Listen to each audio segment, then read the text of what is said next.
Lesson 52. There we go. Okay. Maximization and minimization problems is what we're looking at today. Okay, so we're talking about maxes and mins. How do we find maxes and mins? Other than graphing.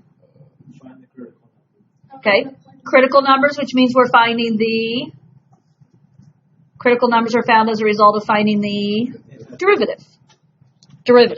Okay, so maximum and minimum problems can be solved by using derivatives. The critical values will determine relative maximums and minimums, and these will then be the answers to some of life's trickiest problems. These problems can also be done by graphing the original equations and finding maximum values on a calculator. Okay, so we can talk about looking at the graph, but here's what I'm always trying to prepare you for. Half of your AP test is non-calculator. So if they put a max min problem on a non-calculator portion, we need to talk derivatives. Okay? So let's talk about Mr. Wallen. Mr. Wallen has 100 yards of fence. He wants to form a rectangular field enclosed on 3 sides by the fence and on 1 side by a river whose banks are straight, of course. Find the greatest area that the fence can enclose. I feel like we see this variation problem all the way throughout math. Okay, so let me know. Let's see. We have 100 yards of fence, right? We're talking a rectangular field. I'm highlighting some stuff here. It's enclosed on 3 sides by fence and 1 side by a river. And we're trying to find the greatest area, which means if we're trying to find the greatest area, we're trying to maximize the area. Okay, rectangle, right? So I'm going to sketch a rectangle over here because I need a picture.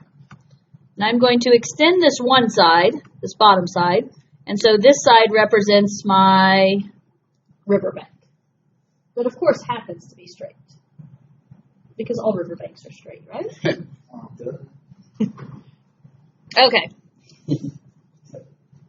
Now, let's see.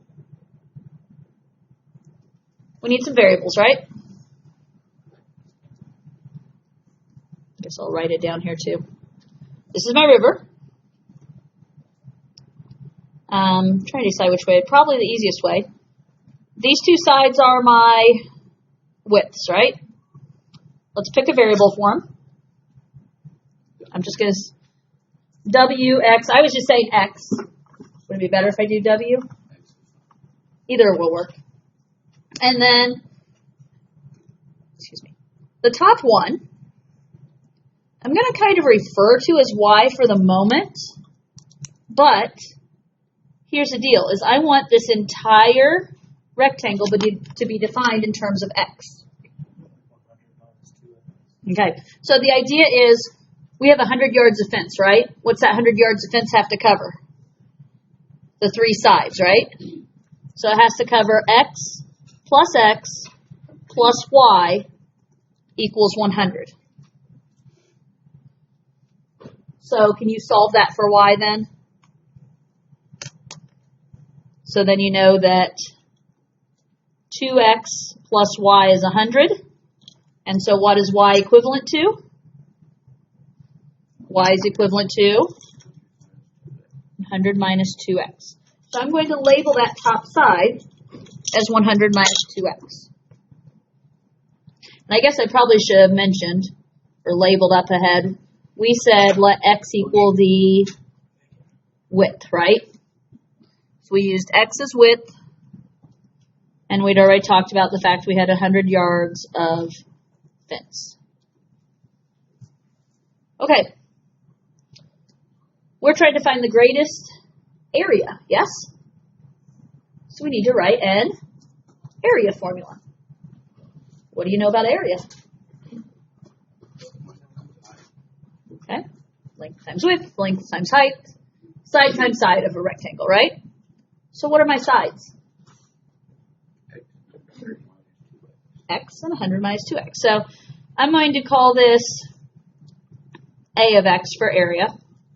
You can just say a if you want. But it's the width of x times the length of 100 minus 2x.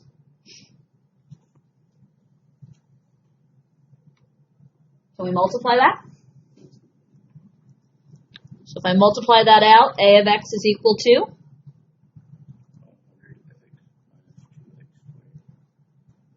100x minus 2x squared.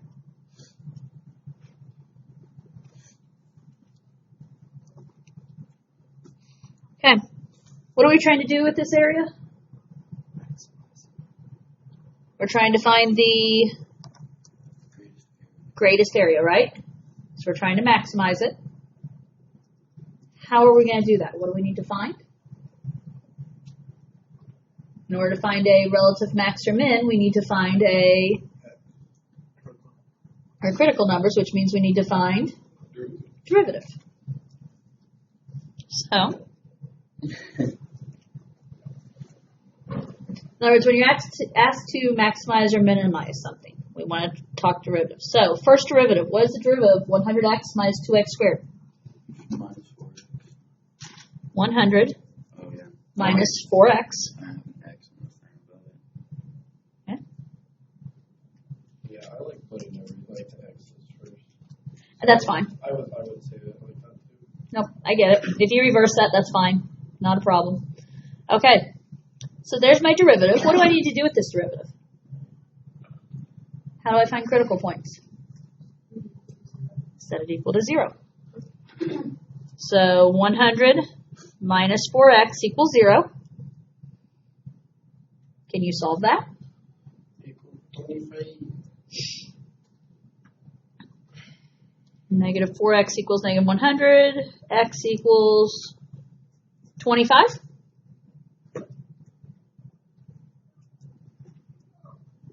Now, we only got one critical point, yes? So, since we only got one critical point, we have to hope it is a maximum. Because that's what we're looking for, right? We're trying to find the greatest area.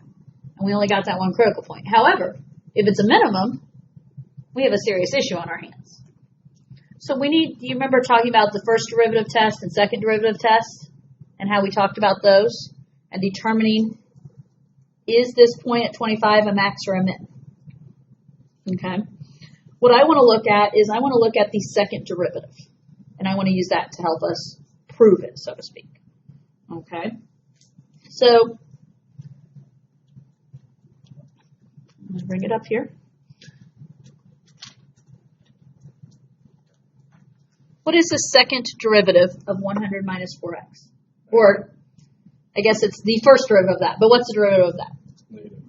Negative 4. So what happens when we plug in 25 to that point? Does it change it? No. If you plug in 25 into that second derivative, we're still going to have a negative value. When the second derivative is negative, what does that tell you about the graph? Concave down. Think about when your graph is concave down, what's it doing? It's doing this, right? Like upside down parabola. What's that say about that point up there? It's a max. Okay, so by showing that the second derivative is negative, we already know this is a critical point, right? So it's a min, a max, or an inflection point.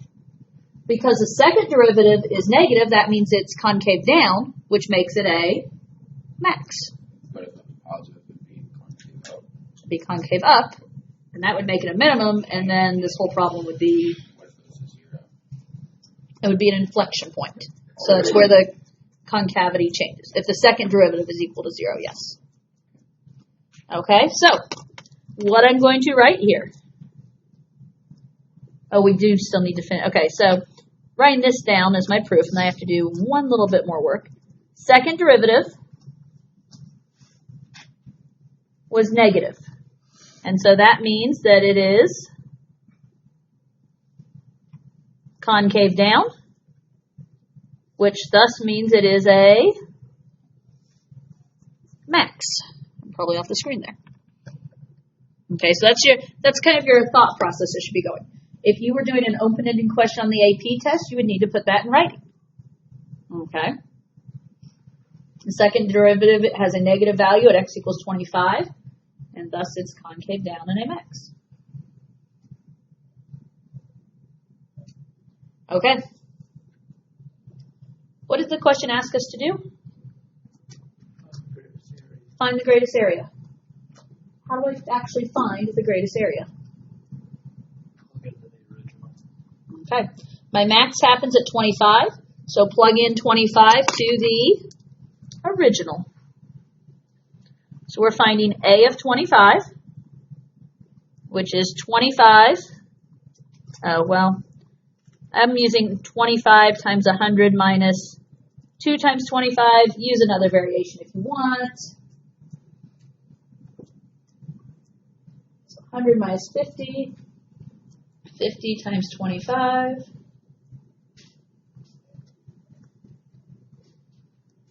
So you plug in 25, you get 1,250.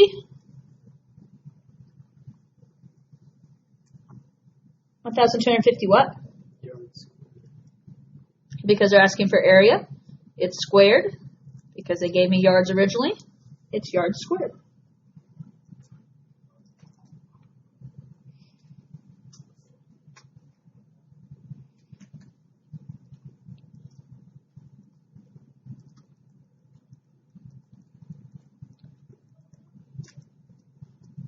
Okay. So, the pieces we have here, did you follow what we did? We wrote our equation. We found the first derivative. Okay. We found the first derivative. We set it equal to 0. And we found a critical point at 25. Because the first derivative at 25 equals 0. So that means it's either at 25, a min, max, or an inflection point. Then we check the second derivative. Since the second derivative is negative at that point, concave down. Concave down means there is a max. And then we just had to plug it in. Questions there? The steps themselves individually are not difficult. It's just knowing how to put it all together. Is that a fair assessment? I mean, you guys, derivatives are not my concern with you guys at this point. Not these kind of derivatives, at least. Okay, ready for example 2? Find two positive numbers whose sum is 8 and whose product is a maximum.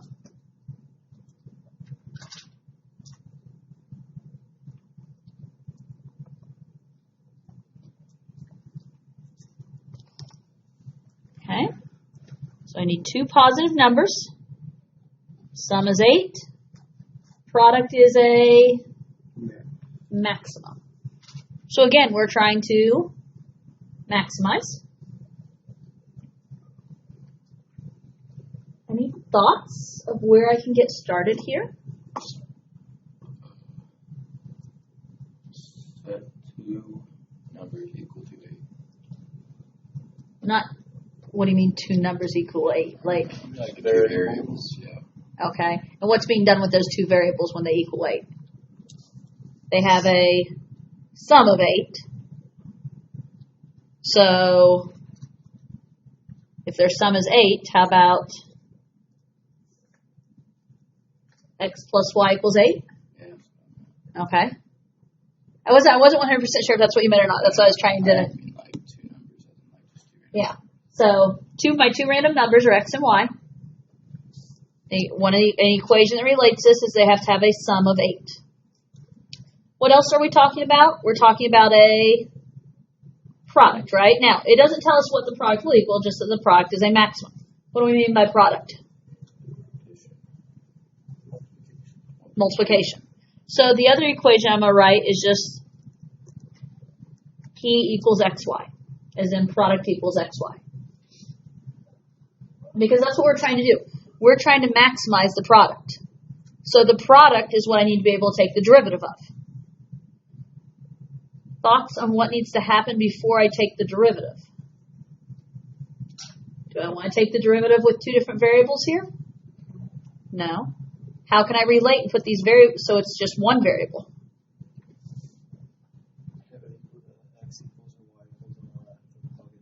Yeah. Take the x plus y equals 8 and solve for either or, x or y.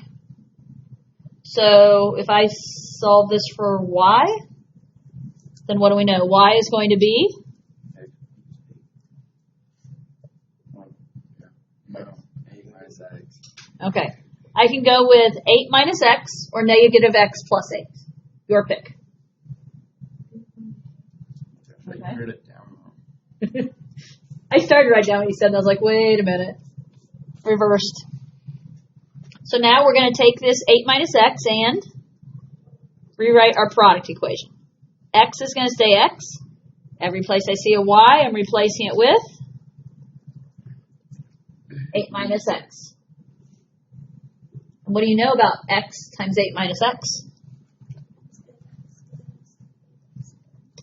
8x minus x squared? I think so. Okay, what do I need to do? Take the derivative. Might run out of room over here if I'm not careful. So I'm going to call it P prime.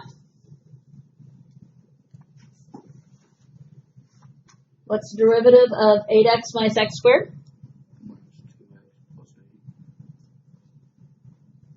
I was writing 8 minus 2x, as he said negative 2x plus 8.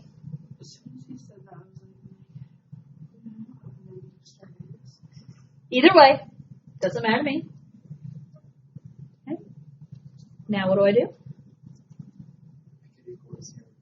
Okay, we're going to set it equal to 0. So 8 minus 2x equals 0, or negative 2x plus 8 equals 0.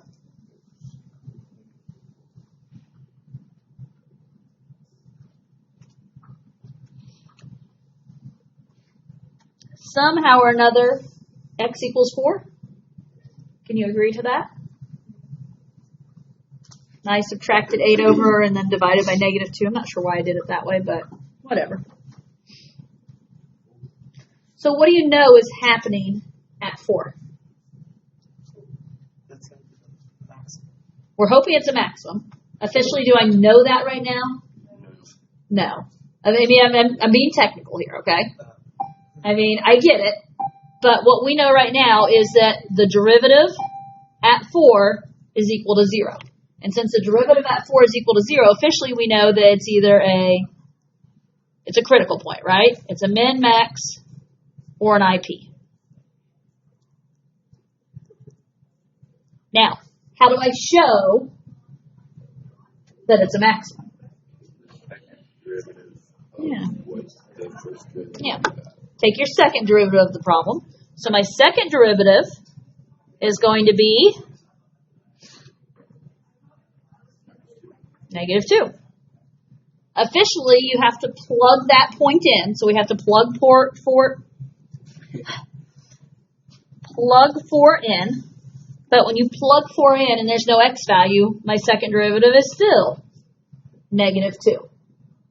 Because it's negative, what does that tell me? Okay. Because it's negative, I know it's concave down in that area. When a graph is concave down, there is a max formed.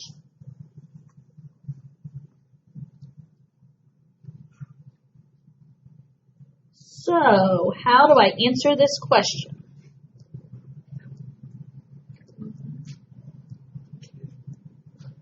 Plug it into x for the y equals 8 minus x. Yeah. We found x to be 4, yes? If x is 4, what's y? 4. So what's my two positive numbers whose sum is 8 and product is a maximum? 4 and 4. X equals 4 and y equals 4. Or you can just say 4 and 4. You don't have to specify That's one there.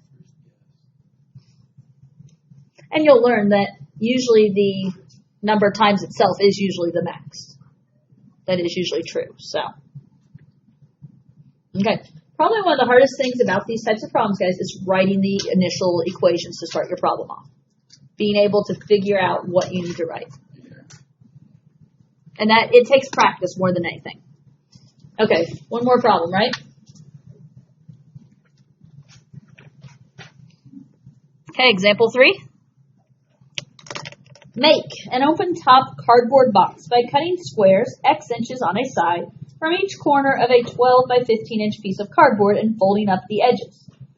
Find the value of X that results in the largest possible volume, and then find the volume of that box. Have we done this shape before? Where you cut the corners out? It's all like that. Yeah, okay. So you've seen this. If I draw a picture to make sure we get it all, here is my rectangle, right? And as I draw the rectangle, you guys know that there are corners being cut out.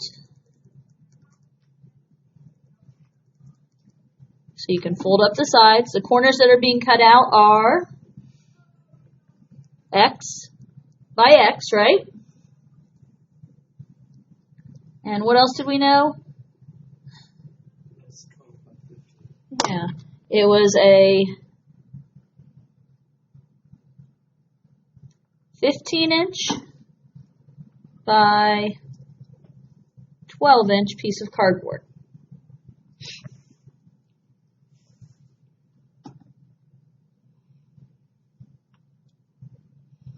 Okay. Any thoughts on equations that we're going to need to use here? I might be jumping a few steps.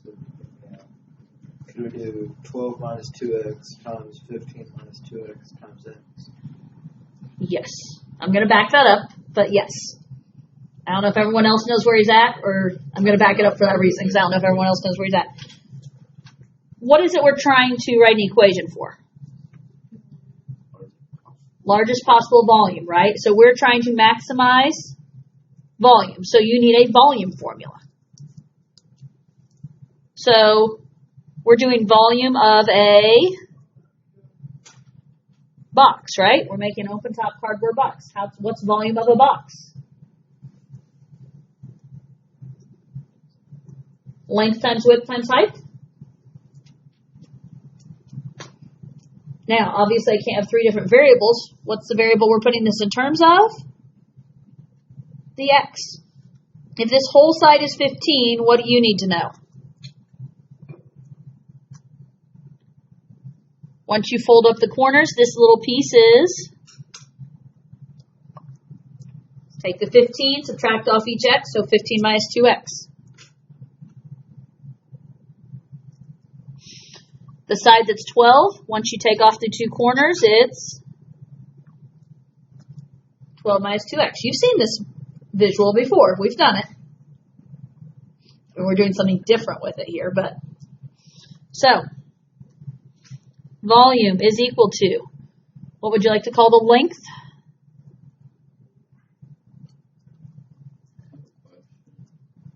Yes? Okay, so in the problem, it defined that we're making an open top cardboard box by cutting squares X inches on a side. So you're cutting a corner. You're cutting the corners off of this cardboard piece.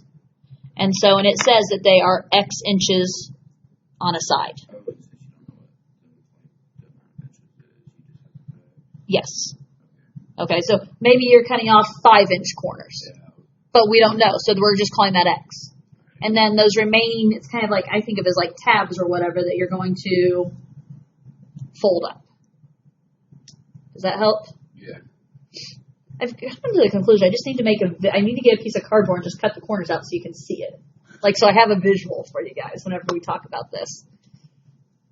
Okay, so if this was 15, you take away the 2 corners, it's 15 minus 2x. if my width was 12, take away the 2 corners, 12 minus 2x. What happens when you fold those up? How tall is my box? X. So 15 minus 2x times 12 minus 2x times x. What am I going to have to do?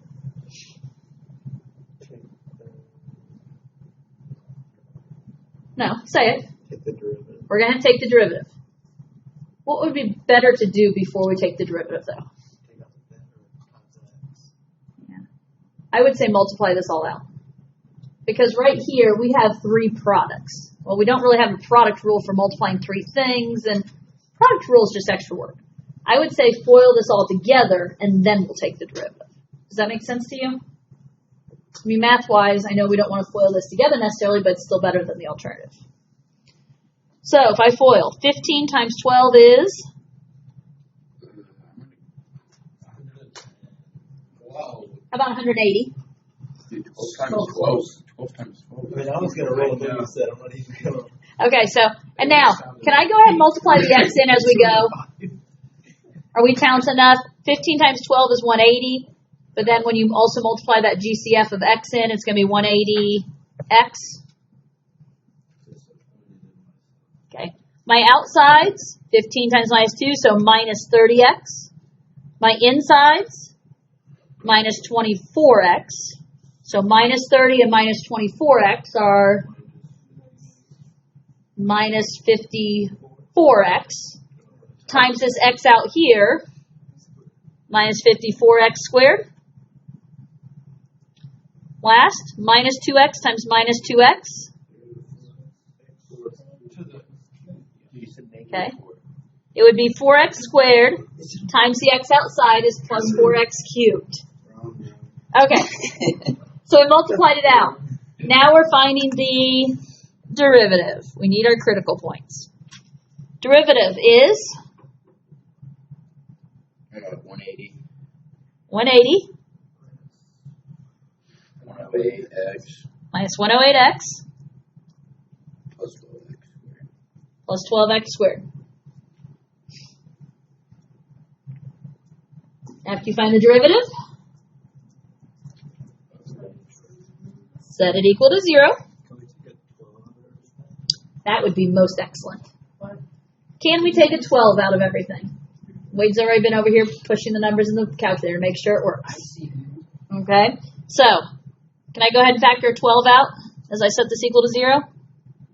If I factor a 12 out, or really you can just divide it out, we're going to have x squared minus 108 divided by 12 is 9x plus 15. So we're setting our derivative equal to 0 because we're trying to find our critical points. This makes it a lot easier. It does make it easier if you factor, divide that 12 out and get rid of it.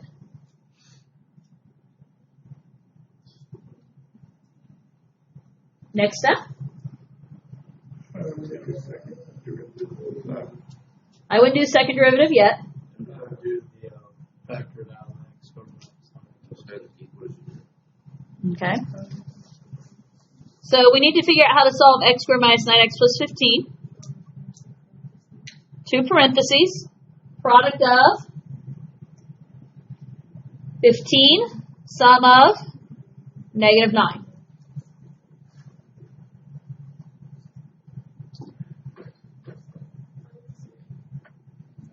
This is going to be a quadratic formula. It doesn't factor. No, it doesn't. Okay. Let me try. You can try all you want. It doesn't factor. Now, here's the deal, guys. We're treating this as a non-calculator problem. Okay. Oh. Which means quadratic formula. Now, if you have the calculator, and you can use the calculator, you could technically graph x squared minus 9x plus 15 and find your zeros. Okay? But how would you do it if you don't have a calculator? Now, I do end up going decimals here, but, the idea is, given the right numbers, it would be doable without a calculator. So, we're going to go the quadratic formula route. X equals negative b, so 9, plus or minus square root of b squared minus 4ac all over 2a. I just filled in my numbers there.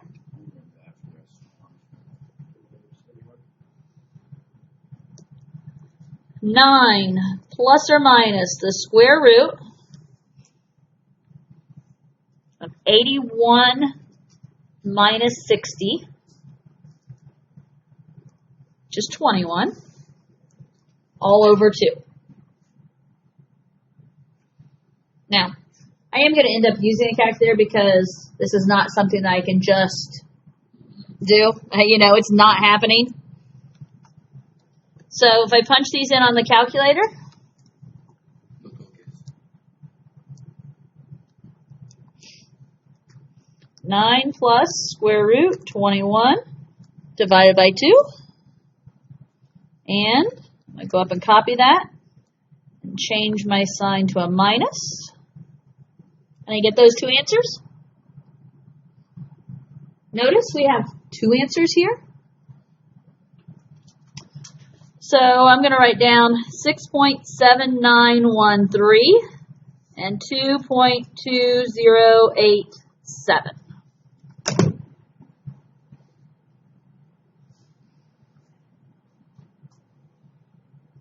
Okay.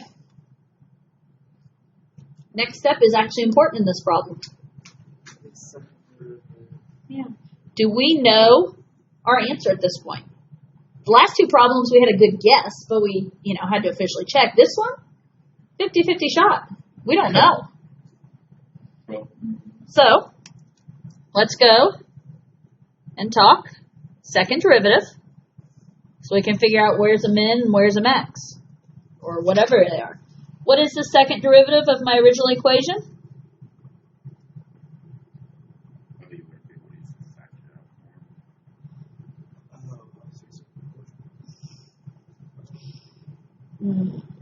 Technically,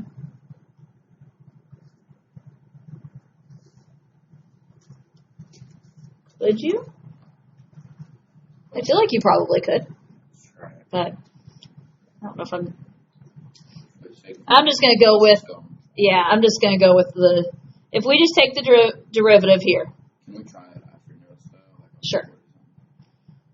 I feel like you probably, like Jackson's talking about using the x squared minus 9x plus 15, right? Yeah. Although that's after you set equal to 0. I don't know, I feel like it could work though. Okay, so what's the derivative of 12x squared minus 108x plus 180? Yeah, we'll start with the last term. We need 24x. And I actually started with the last term with you this time. Don't look at what I wrote. There we go. Now you can look at what I wrote. 24x minus 108. I may or may not have actually accidentally put a squared on there. Okay. What do I need to do with that second derivative? Not set equal to 0. Plug in one of those answers that we got. Yeah, I want to know, is my second derivative negative or positive at each of these points? And so I'm going to take turns. I'm going to take the second derivative and find what it is at 6.7913. I'm going to take the second derivative and find what it is at 2.2087. So, it's 24. And honestly, I'm just going to go up and, 24 times, I'm going to go up and just grab the number on my calculator, times that 6.7913 number, minus 108. For that number, I get 54.9909. I'm going to do the same thing, but with my 2.208 number now. 24 times 2.208 minus 108. This time I get negative 54.9909. Okay. A positive second derivative is what? Concave up. And if something is concave up, It's a min. A negative second derivative is concave down, and concave down is a max. Which answer did I need? Largest possible Yeah. volume. Largest possible volume, so I need my max. And so 2.2087 was that number of where the max occurs, Wait. Why would you choose that one? because it has the negative second derivative. And a negative second derivative is concave down, and if something's concave down, It's gonna be the- that's where the max is. Alright, yeah, that makes sense. It's opposite the sign. You can't just look at the sign and say, oh, positive max, negative, no. Now, what did the question ask me to find? The largest possible volume. Yeah. Find the value of x that results in largest possible volume. We did that, right? And find the volume of the box. How do I find the volume of the box?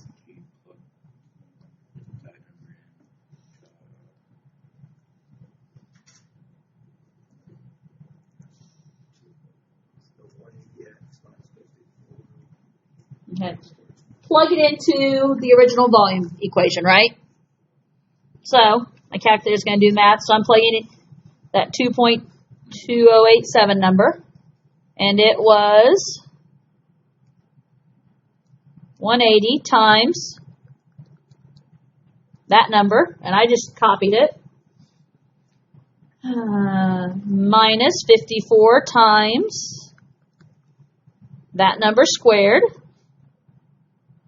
plus 4 times that number cubed. My calculator did all the work for me. 177.234086. Or 177.2341. This is volume, so something cubed, I agree. Inches cubed.